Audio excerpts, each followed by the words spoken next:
this is the title, CI/CD. You probably all know what CI/CD stands for, but I'm not talking about that at all. I found my own interpretation as I was just trying to find a stupid pun for the talk title. So I went with continuous improvement, continuous discovery. I actually also have a different talk title, how to become a better developer. It's an alternative title. It's also not entirely accurate to what I'm going to talk about, as I will talk about myself, my programming journey, how I got into iOS development, and then I will try to touch on different ways to learn and improve as an iOS developer with the goal of inspiring you to try out something new. Okay, so my name is Flo. I go by Flo Writes Code on Twitter and YouTube, so some people might know me from there, and I've met plenty of Twitter friends now today as well, which has been great. I'm 25 years old, and I'm just saying that because I'm actually programming for half my life now this year, which I find absolutely crazy. Started programming 12 to 13 years ago, and I will go into the history in the next few minutes. I'm also studying informatics games engineering, so I do have an educational background in the computer science / programming area, but all of my coding is self-taught, basically. So yeah, I went to university, bachelor and master, and yeah, I also did some coding there, but I mean, implementing bubble sort isn't really learning how to code, I would say. Okay, and that is an actual picture of me. I know, did any one of you get that reference on the first slide? Let me go back. Did anyone get that reference? Hands up. The only German guy, I love it, because it's a German hacker movie. And I just had to put in the pun because who am I? And the movie is also called Who Am I? Okay. Maybe not that funny if you don't know the movie. This is an actual picture of me. Adam already hinted at that I'm a skateboarder, so I find this picture quite nice. Okay, so let's get started. Oh, that looks like it's still an old version of the slide set. This is the correct version. So I actually handed in my master thesis last Friday, and I flew out. Thank you. I cut it really close because I flew out to London on Sunday morning, and Friday was the last day to hand in, so I'm very happy that it's finally over. Yeah, so let's get actually started with the talk. It's about learning to code. This is kind of like what I expect people to think about us. A baby being born and their first words are, hello world. No, we all know that it's not how it usually goes, but I actually kind of feel like that sometimes because what I already touched on, I've been programming so long, it just kind of became second nature to me. So I just really vibed with this little meme here. Okay, so let's get started. And for this section, I actually have to take a peek at my speaker notes. I'm sorry. So yeah, my very first coding experience, let's get started there. So I actually took a voluntary course in school. In Germany, you have, of course, obligatory school classes like maths and blah, blah, blah. And then you also have voluntary classes, and one of them was called homepage design. And despite the title, it's not actually about design that much, and it's also not that much about coding.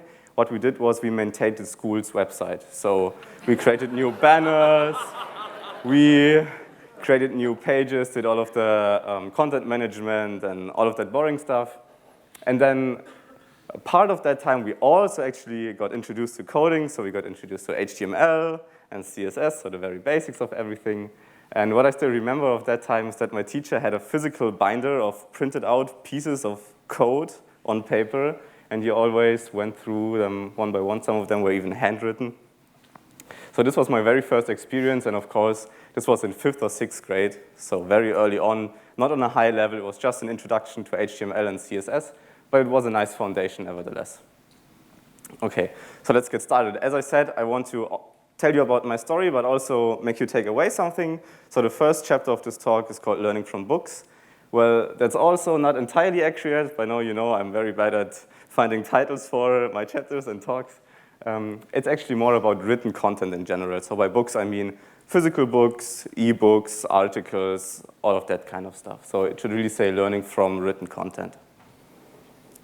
Okay, so after taking that school course, I started dabbling with web design. Why not? I mean, I learned HTML and CSS, and this was one of my very first projects.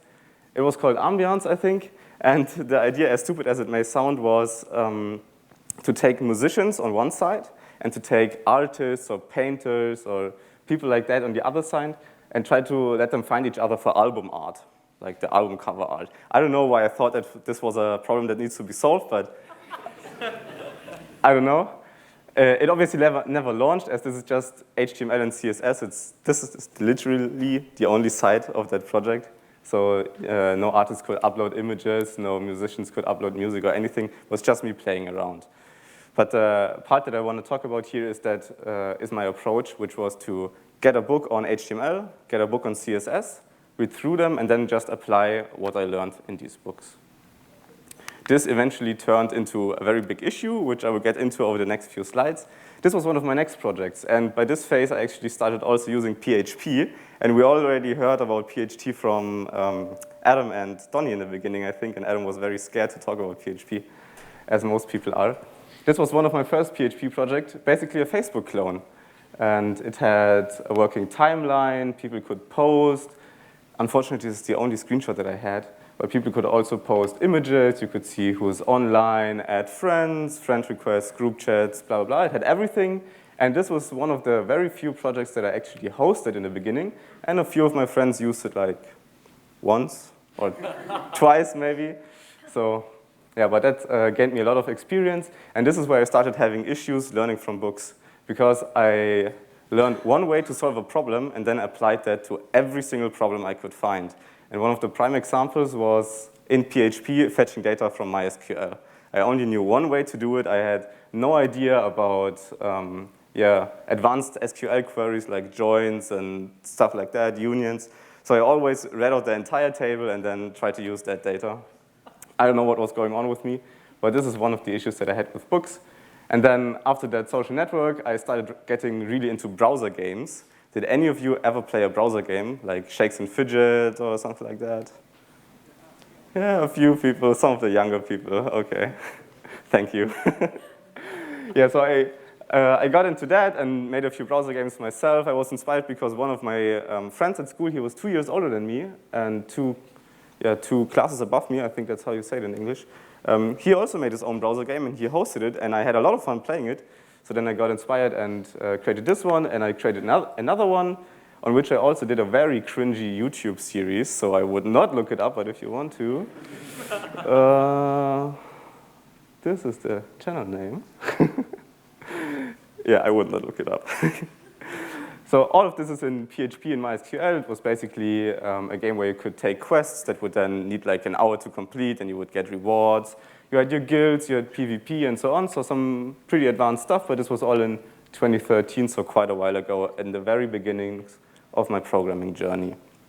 And this was one of my longest-lasting projects, I would say. Even to date, I worked on this for, I would say, half a year or so. Okay, so let me recap. My approach was to read a book. Oftentimes, I even took notes on paper. As I mentioned, my teacher also did that in the beginning. And then I used whatever I learned in my own projects. And from there came my first issue, and that was a very, very limited point of view. So I only had one teacher, be that the author of that book, and I only knew one approach to solve problems. For example, the fetching MySQL data in PHP. Mike Conaway actually tweeted something very interesting, which surprisingly fits this talk quite well a few days ago. Doing something a certain way, because that's the way you've always done it, is possibly the worst reasoning. And I think this very much sums up my issue with books. A better approach would probably be to look at the situation and then judge what's the best approach based on all of the solutions that you have available. I also ran this poll on Twitter a few days ago, and I feel very unoriginal now that I saw Anna also run a poll on Twitter, asking, have you ever read a physical book about programming? My expectation was that far fewer people actually did that. My way of thinking was that the newer generation probably doesn't even read books anymore, but maybe then again, the people who vote on Twitter for such kind of stuff are not the newest generation. I don't know. Not sure about that. I'm also on Twitter, so not trying to offend anyone here. But I found it very interesting that about 3/4 of people actually read a physical book. Yeah, very unexpected for me. I also have another nice quote from Peter Friese. You might know him because he held a talk here last year. The quote goes as follows: paper books are the only books I actually finish. So if it's a book about some general principles, I'll always get the paper version. For reference material, ebooks are fine and actually preferred, as I can carry them around on my devices. And I think Peter has a very great point here, or two great points actually. So first of all, books are great to get an introduction, a pretty wide introduction to a certain topic. but they're not really searchable and not really glanceable, which is, I think, what he meant with the reference material. So for an ebook, you can pretty much search for every single word in a book, obviously, whereas in a physical book, you might have the chapter titles and you can search for them, but if it's something very specific you're looking for, you're kind of lost. Okay, so that's it about books. I also want to mention some notable blogs, because I also talked about articles and written content in general. So, of course, there are plenty of very well-known blogs, and I don't want to bore you by going through them, like Swiftly or Hacking with Swift. We all know them. I'm also not the biggest blog reader, but what I love about blogs is how they get shared. So, for example, on Twitter, a bunch of people just retweet articles that they read. There are also these newsletters that just retweet. They include the most interesting articles of the week. So let me go through 3 blogs real quick that I really enjoy reading. The first one is called Nil Coalescing. Some of you might have heard about it. It's from Natalia Panferova, a previous SwiftUI engineer at Apple, which makes this a very, very high-quality SwiftUI blog. So I really recommend you checking this one out, even if you would consider yourself an advanced SwiftUI developer. I learn something from her posts every single time that she writes a new article. The next one is Sarun W. I'm not going to try to pronounce his last name because it's impossible to pronounce for me. But what I find incredible about him is the selection of content. He posts almost every single day a new article. There's stuff about literally every UI kit, SwiftUI, and Swift topic on there. So if you're ever stuck on like a entry level to a new topic, I would highly suggest checking out that blog. And then the last one is Swift with Majid. And what I like about his blog is that it's about the newest SwiftUI APIs. Yeah, I see some people taking photos. That's great to see. Yeah, for example, in the last few weeks, he did a series about lock screen widgets, about live activities, about dynamic island APIs, and so on. So always very up-to-date SwiftUI stuff on that blog. Highly recommended. Okay, so let's close off the written content section with some pros and cons. So for the pros, the books are often pretty comprehensive. They're not super detailed most of the times, but they give you a very nice overview of most of the topics. They work offline, which is incredible nowadays, and most people probably don't care about that, but I care about it. For example, on German trains, the Wi-Fi is so bad, and even the mobile data is so bad, you literally, you can't do anything online. So that's where I still like books. And they're also very nice for a first understanding, in my opinion. Of course, there are also some cons. They're not really searchable, as I mentioned. They're also a big commitment. And with that, I mean both they cost something, whereas articles and videos most of the times don't cost anything. And they're also a very large scale. So there are hundreds of pages usually, whereas an article is just skimmed through in 2 minutes. Of course, books also get outdated. You can't just download an update for a physical book. That isn't a thing. And they're mostly limited to one teacher, which is the one point of view issue that I mentioned before. Okay, enough about books. Let's continue with the videos. So if you go to Google and click on the Videos tab and search for iOS development, there's almost 200 million results, which means if you're into videos, there's plenty of resources available for everything. And this is my most important point about videos. They allow you to have multiple teachers. So this prevents my biggest issue that I had with books. They're also a minimal investment, both time and money-wise. They usually don't cost anything. There are a few paid sites like Point3Co or Objective-C.io, and they also have great content, but most of the stuff on YouTube and so on is just completely free, and most of the videos are just a few minutes long. I mean, most of you probably already watched like a tutorial video or something on some of the new APIs. I also want to cover some of my favorite advanced channels. Now, this is just a selection. I don't want to offend anyone or hurt anyone's feeling without including them. But if you have some other suggestions for great channels or great websites with videos, also, of course, great blogs, then just throw them at me in the discussion at the end, in the question section, or just if we meet afterwards for a drink. Okay, so I want to get started with someone who's actually here today, and I asked him how to pronounce his name because I really didn't want to butcher it, which is Tunde. Where are you right now? I can't see you. Ah, right there. Yeah, hey. Yeah, what I love about your channel, Tunde, is that you have endless amounts of beginner content. I think for a beginner in SwiftUI, your channel is really the go-to nowadays. You can learn anything there. Great stuff. Thank you so much. And another guy who's also here today, and you've already heard him talk, Vincent, he talked about async await today, in case you don't remember anymore.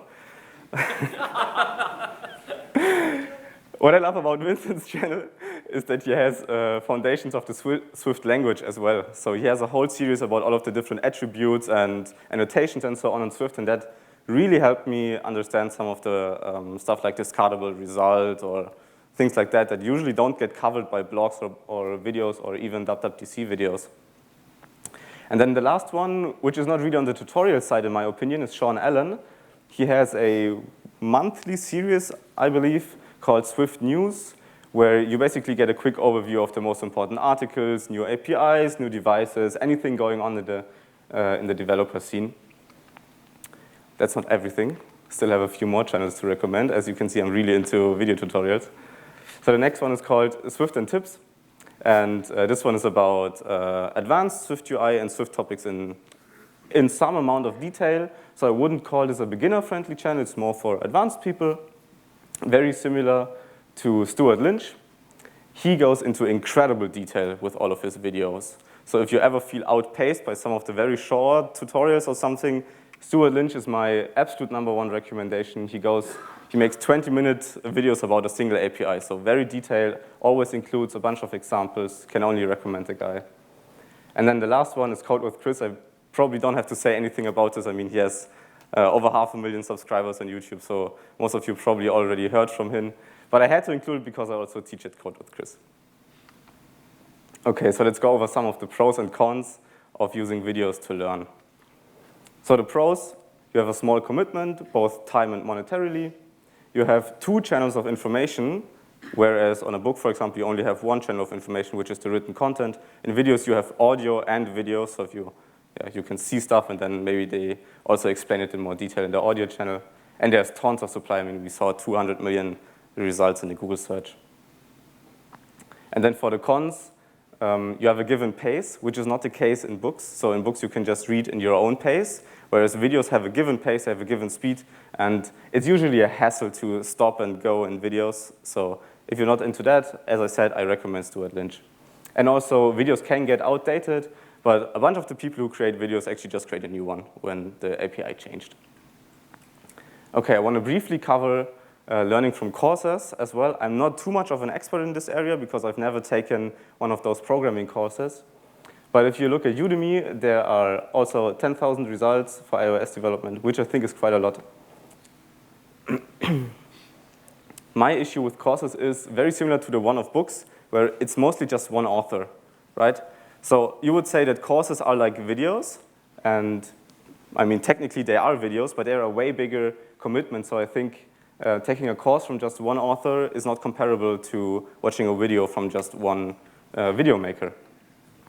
One exception, once again, is Code with Chris. I'm just including this because they actually have a bunch of different teachers there. So obviously Chris, and I also teach there, and a bunch of other guys as well. So if you're looking for programming courses and don't want to get tied to one single point of view, I recommend his site. Of course, no list about courses without Hacking with Swift and 100 Days of Swift and 100 Days of Swift UI. Everyone has probably seen them already. The only course that I have ever taken about programming was a university course. It had an intro course where we learned the basics of Swift and Swift UI, and also Vapor, actually. That intro course took about a week, and after that, we got assigned into groups, about 5 to 6 people per group, and we actually had a company customer, and we built an app for the company. That was an awesome learning experience, of course. And I actually think that I learned more about project management and team management in that course than I learned about iOS development. Okay, so pros and cons of courses. On the pro side, we have detailed knowledge usually because the courses are not about Swift UI, they're usually about a deeper part or a more specific part of it. There's also a pretty big supply of courses, and this is a huge plus point. They can get updated, of course, and most of them do. Some negatives, of course, they are a bigger commitment. They're usually way longer than just a few videos. They usually cost a bit. I mean, your company probably covers it, but anyways, it's also a commitment for them. And most of the time, you're just limited to one teacher as well. Coming to chapter 4, learning from yourself. And this covers many different areas, and I think this is one of the most important areas and one of the best areas to improve as a developer. This is an example app that I wrote about 2 years ago. It's a workout tracker, and it had a list of pre-installed workouts that you can do, and it also offered you to create your own workouts from all of the available exercises and from your own exercises. It's not so much about this specific app. I just want to say I have learned a lot making this app and then going back to it about a year later, looking at all the code that I wrote, which is ugly as hell. For example, I didn't know about core data relationships. So I basically had one core data entity for the workout, and then I had one core data entity for the exercises in the workout, and then I had a third entity to map the exercises to the workouts. Yeah, that's stuff you only learn by making the mistakes. This is a piece of actual code from that app. So the tasks are basically the exercises. And then I had this weird relational entity workout to tasks, which just had the task ID and the workout ID. And for some reason, I expected this to be the go-to approach to model a relationship. I don't know why. I also followed the MVVM pattern in my workout. And if you guys already work with core data in some of your own apps, then you know it's not really that nice with MVVM, if you're using SwiftUI at least. It makes it very much less magical. So if you just go with views, you can use the fetch request property wrapper. That was already covered by Donny today, right? And if you don't do that and you use view models, then you have no auto-updating, and you have no of the core data and SwiftUI fun, which is also a lesson that I learned the hard way through my workout, the name of that. This is where I actually improved upon my core data knowledge a bit, which is closing in on the present. This is Launch Buddy, an app that I released about half a year ago, I would say.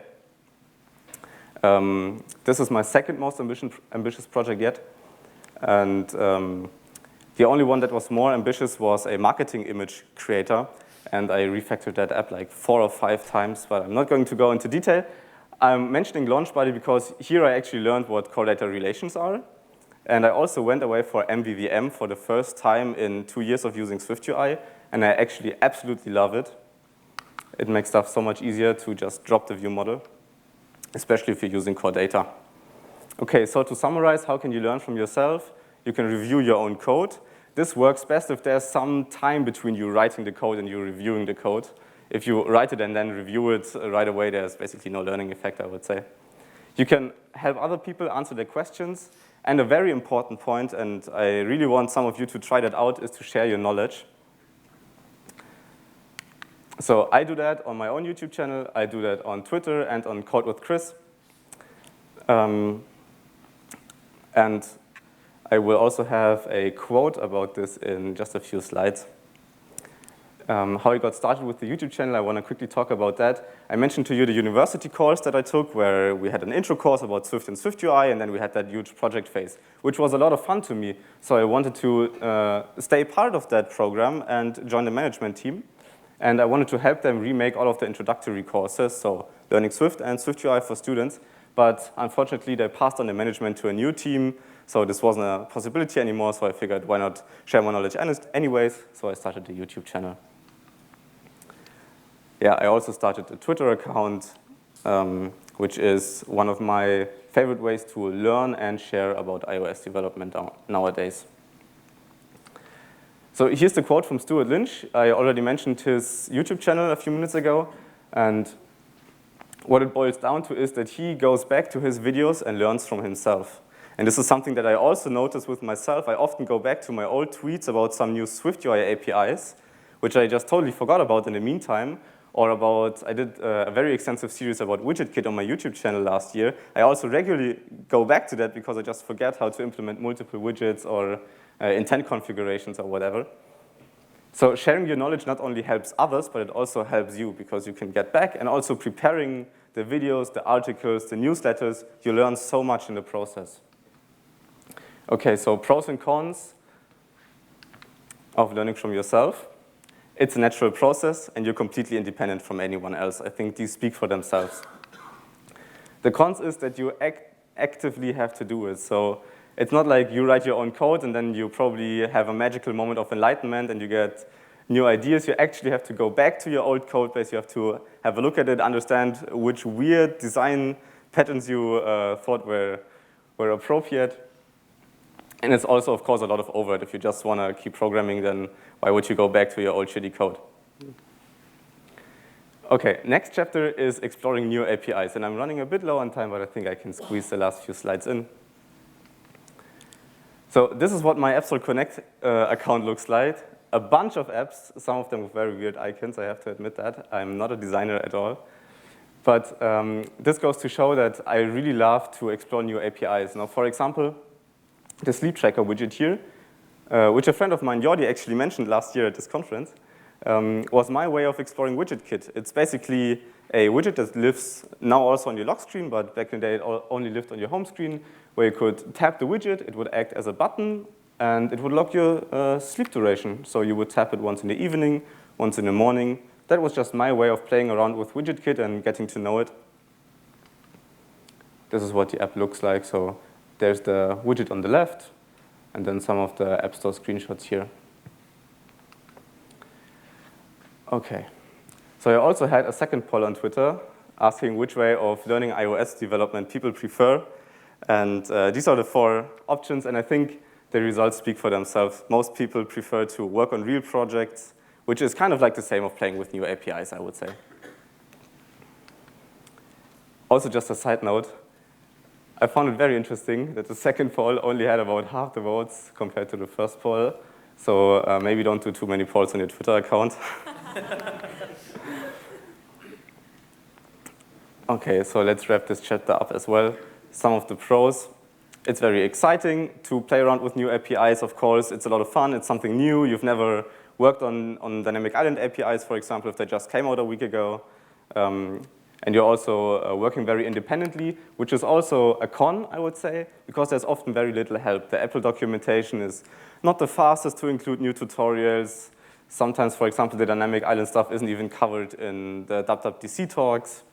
But you might feel like you have to figure the things out on your own, but usually you don't. There are so many people on Twitter, on Reddit, and all of these communities working on similar problems, and it's usually very easy to find help. OK, some more honorable mentions of ways to learn. Podcasts. Does any one of you listen to programming podcasts?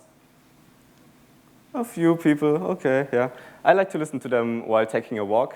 What I enjoy about podcasts is that they're not as technical as some of the other forms of learning that I mentioned.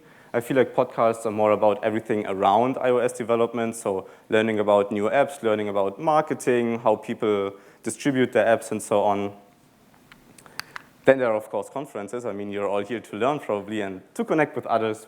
I can't say too much about conferences. As Adam mentioned in the beginning, this is my first one, but I've enjoyed it quite a lot so far. I've definitely also learned a lot. And one of the cool things about conferences, I would say, is that there's a wide variety of topics being covered. So there's something for everyone to learn. All right, so closing it off with a Steve Jobs quote. I just had to do it, I'm sorry. This is basically the gist of the talk. Stay hungry, stay foolish, try out new things, try to always improve as an iOS developer. That's it, thank you.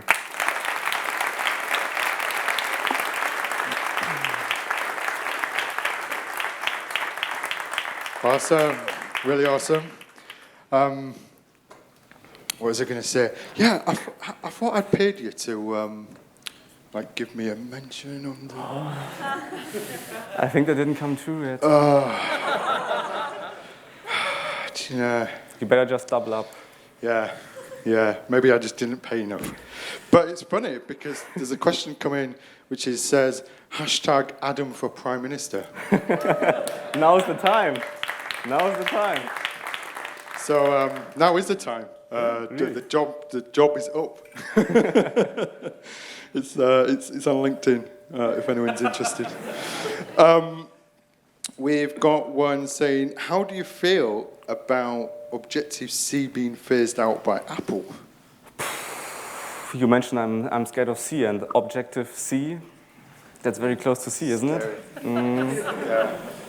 I mean, I'm never touching that. yeah. There's lots of semicolons and Yeah, stuff semicolons and memory management and all of that Uh-huh. stuff I don't want to have to deal No. about. No. Okay. Larry the Cat for PM. See, this Prime Minister thing is clearly everyone's interested. Would you? should try. Here we go. Would you recommend books, blogs, or videos for tips to become Prime Minister? I mean, it's end of the day, isn't it? I You know, definitely wouldn't recommend the news, I think. the news. Actually, there's a bit more topic.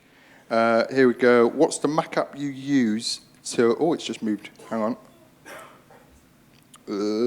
What's the Mac app you use to track tasks for your different apps? Perfect question, because I actually showed you already. This one. It's called Launch Buddy. I made this myself. And I also launched an iOS version a few months ago. It's basically a project management tool for indie developers. So you can see on the left-hand side here a list of all of my apps, and then the color signals their status. So green means on the App Store, orange means in development, and so on. Then you have a bunch of task boards with all of your open issues, blah, blah, blah. You can plan your releases and so on. Not trying to go into an ad here, but this is what I use Come on, myself. how much is it? It's free. It's free. Yeah. It's free for 2 apps, and then after that you can upgrade to a pay-what-you-want plan. There you go. So, yeah.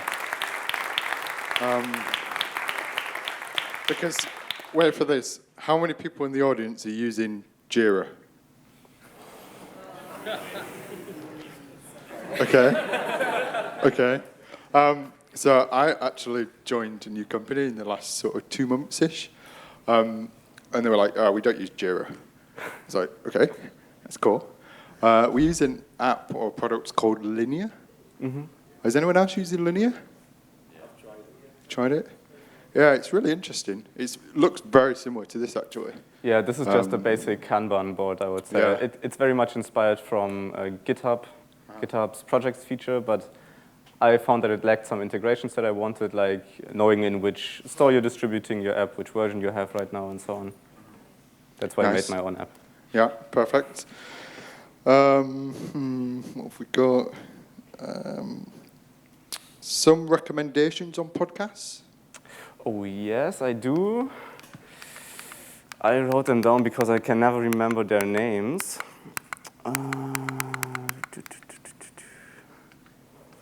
Animations. Podcasts, yeah. Empower Apps is one of them. Those are basically, yeah, I mean, podcasts are always kind of like interviews, right? But indie developers and other developers get interviewed about their favorite topics in iOS development. So I enjoy listening to Empower Apps. And there's also This Indie Life, which is not about iOS development, but about indie development in general. I think it's 2 web developers I've known from Twitter, just talking about their experiences of pricing and marketing and so on. Find that quite interesting. Then there's another one that's absolutely not related to development at all, but to science. That's called The Knowledge Project. I also very much enjoy listening to that one. Cool, very good. This is a really good question. What's the best way to knowledge share / mentor if someone wants to learn? I think starting on Twitter is the easiest approach. I mean, Twitter has one of the friendliest iOS communities I've ever seen anywhere. A bunch of you guys are probably also there. I've known a bunch of you from there. It's very easy to get started sharing your stuff, but also very easy to get started interacting with other people. There are also now Twitter communities, I think, about iOS development, about Swift UI, about AppKit probably as well.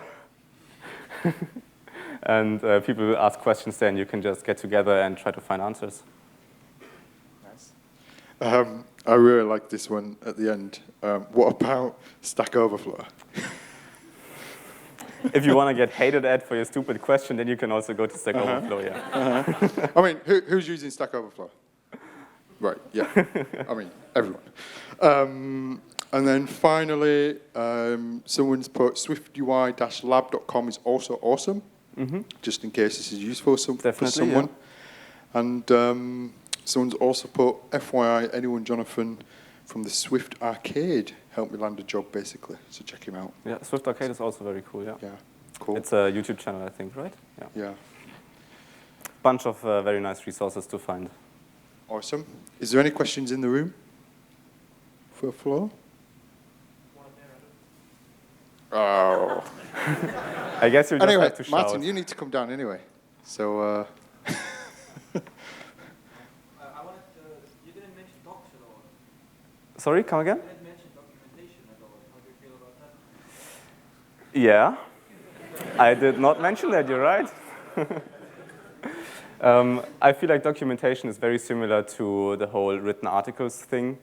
You can get very lucky with documentation where it's very detailed and includes some examples, and in that case I absolutely, like the first point of interaction for me is always looking at the documentation, but there's some stuff that's just not documented at all. Like Donnie mentioned, dynamic properties, you just can't get anywhere through the documentation, so I often have to fall back on other things.